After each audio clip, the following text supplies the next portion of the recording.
Mesdames et messieurs, j'ai l'honneur à présent d'inviter au pupitre son Excellence, Madame Aminata Touré, haute représentante du Président de la République du Sénégal, sous vos applaudissements, s'il vous plaît.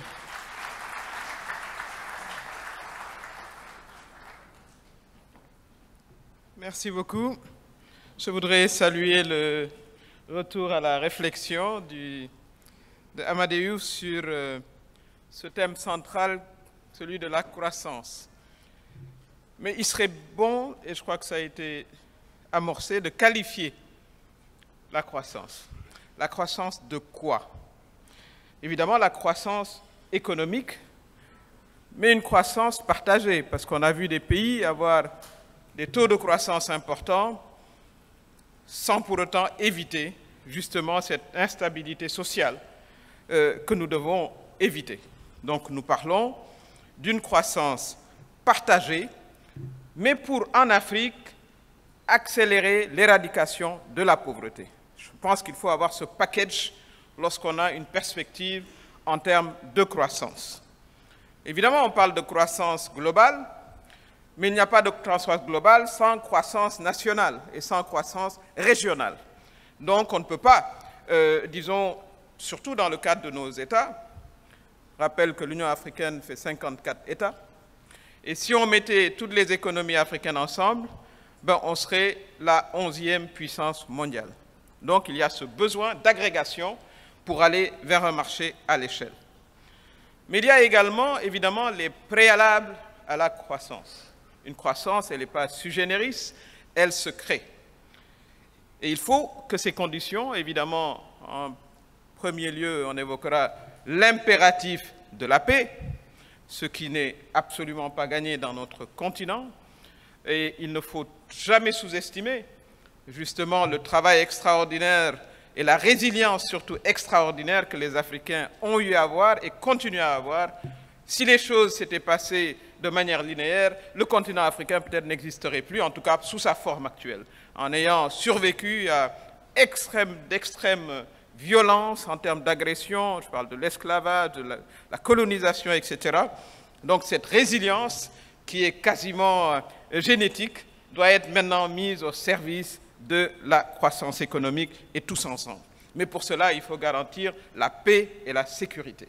Il n'y aura pas de croissance sans paix et sécurité. L'autre préalable qui me paraît être essentiel, c'est celui de la qualité des ressources humaines.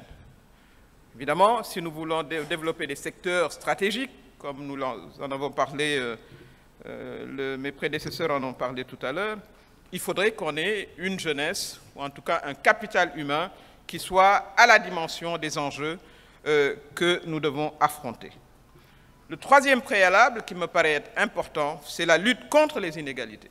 Nous avons un continent également extrêmement inégal, avec une croissance, il faut le noter, on ne le dit pas assez, de la classe moyenne. Vous avez aujourd'hui 300 millions d'Africains qui sont des consommateurs.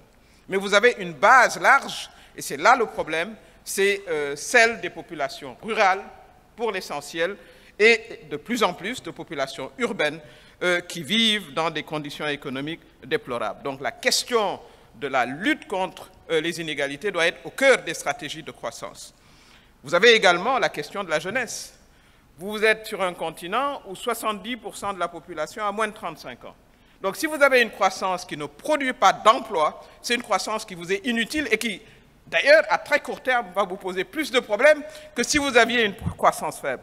Parce que vous aurez un énorme, disons, une masse importante de jeunes habilités à être des consommateurs, le plus souvent instruits, mais qui n'accéderont pas à des emplois, et cela va également revenir en effet boomerang en termes d'instabilité sociale. Vous avez les femmes qui représentent la moitié du capital humain et qui sont encore dans des conditions de dépendance, de discrimination, et c'est comme si vous alliez à un marathon, parce que la vie est là, c'est une vie de compétition, les nations compétissent.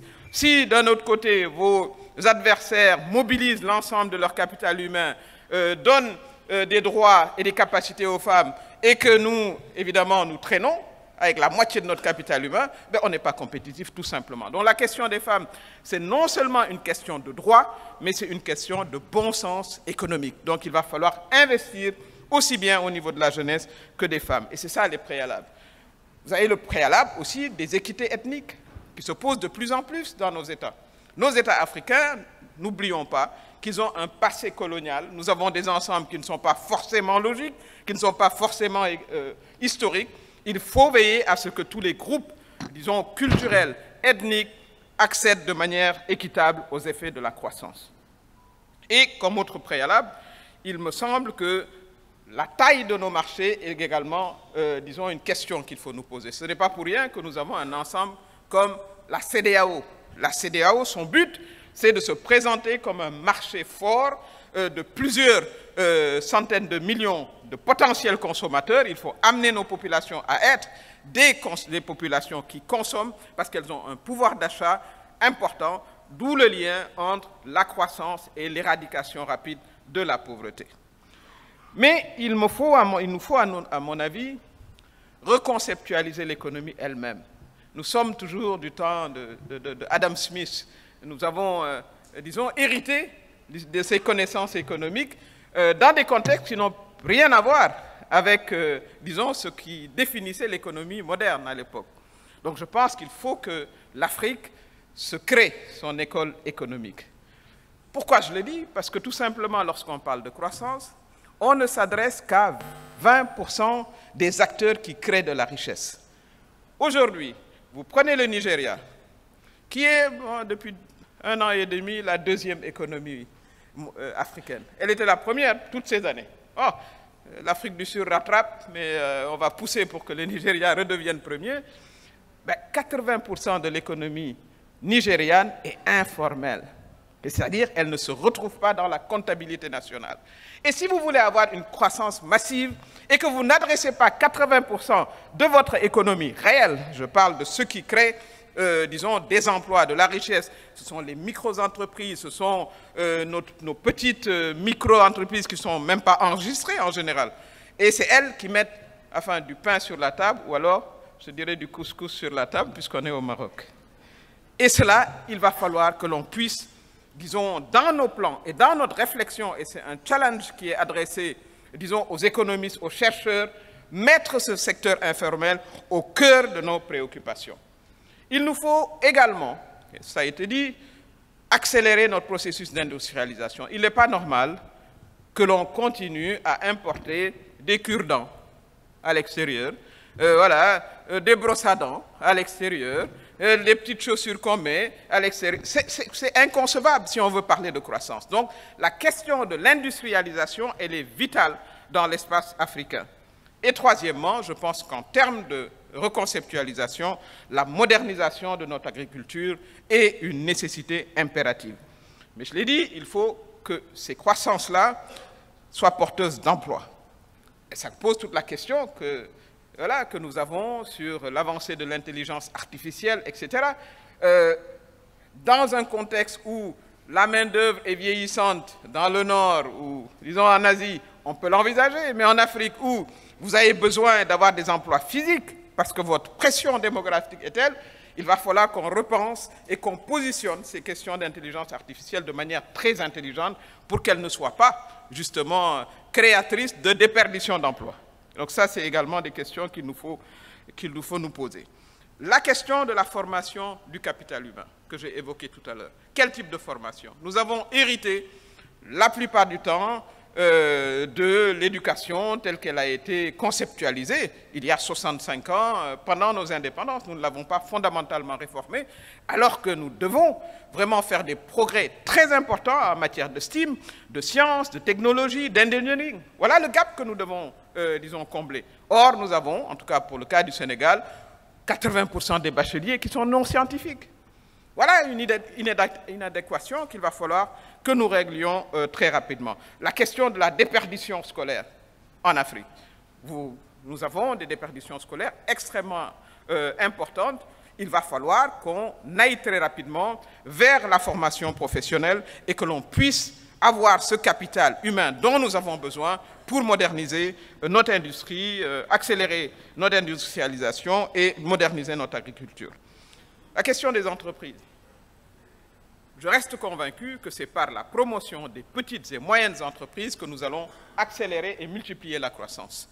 Nous avons très peu de grands groupes économiques qui souvent d'ailleurs ne sont pas nationaux, en tout cas dans l'espace CEDEAO que je connais bien, alors que nous avons de petites et moyennes entreprises qui n'ont pas accès au financement, qui n'ont pas accès à la formation. Et à mon avis, voilà le potentiel important de croissance économique si nous voulons accélérer justement notre changement. Et pour cela, il faut le lier à la dynamique communautaire.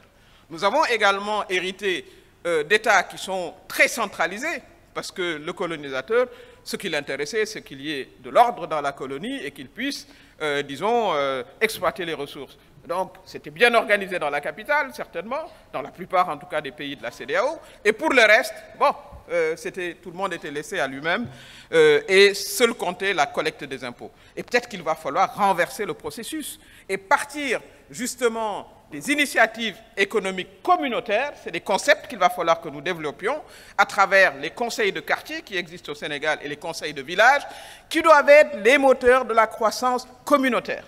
Et comme cela, nous allons évidemment augmenter notre capacité de production. Et tout ça vient dans l'idée de reconceptualiser complètement l'économie. Nous avons parlé de financement. On ne peut pas éviter la question de la monnaie ouest-africaine qui nous donne la flexibilité en termes de programmation budgétaire, en termes de gestion de nos déficits.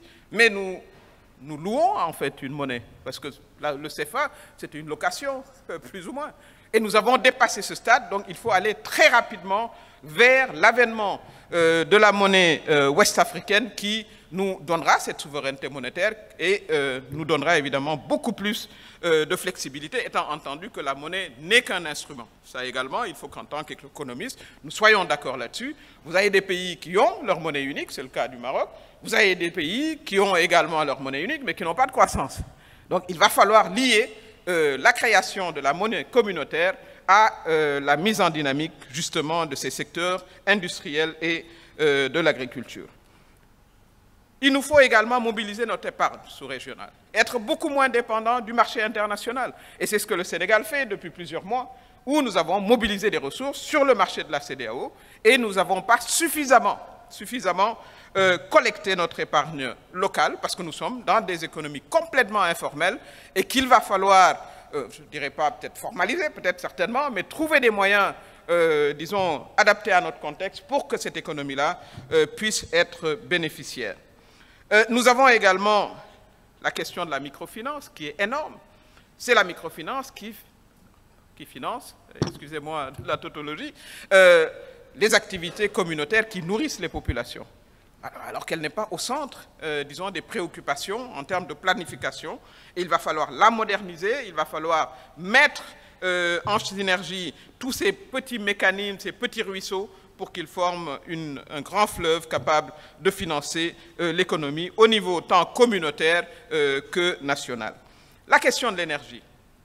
Il n'y a pas d'industrialisation ou de modernisation de l'agriculture sans maîtrise des coûts de l'énergie, ça, tous les économistes le savent. Mais comment est-ce que cela va se faire?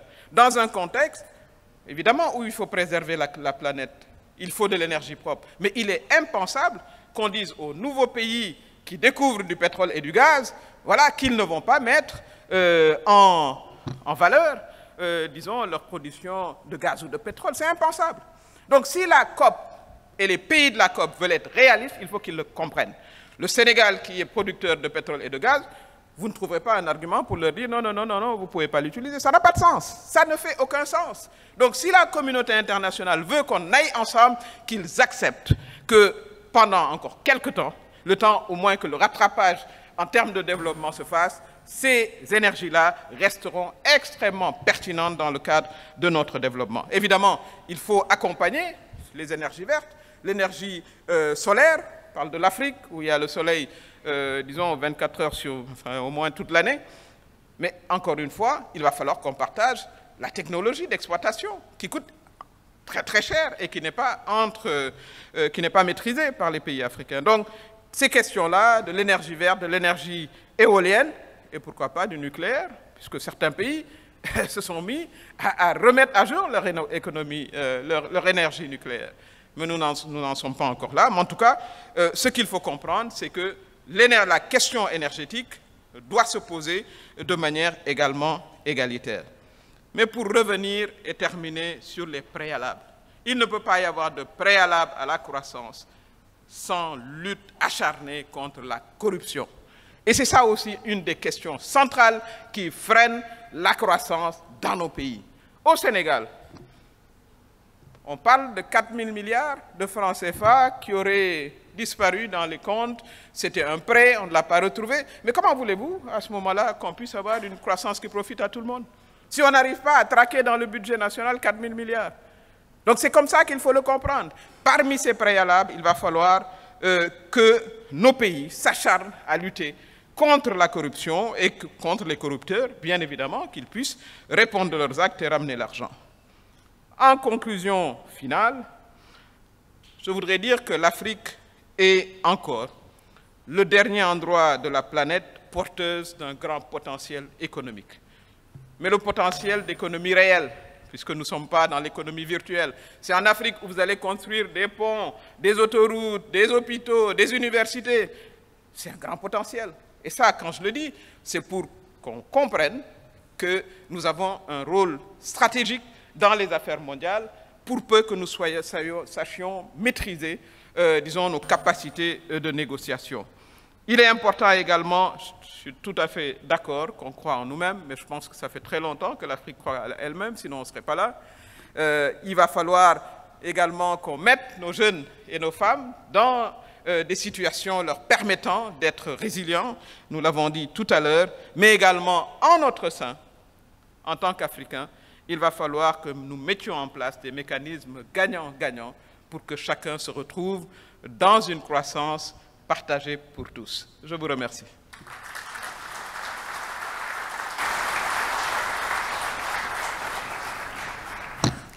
Merci, Madame la haute représentante, de nous avoir partagé votre vision sur les préalables à cette croissance économique et partagée, comme vous l'avez souligné, que nous recherchons toutes et tous la paix et la sécurité, comme vous l'avez souligné en premier lieu. L'autre préalable qui est le capital humain, l'importance d'investir dans la jeunesse et les femmes. C'est une question de bon sens. La lutte contre les inégalités, la lutte contre la corruption. Vous avez aussi évoqué la modernisation de l'agriculture, de l'industrialisation et l'accompagnement des petites et moyennes entreprises.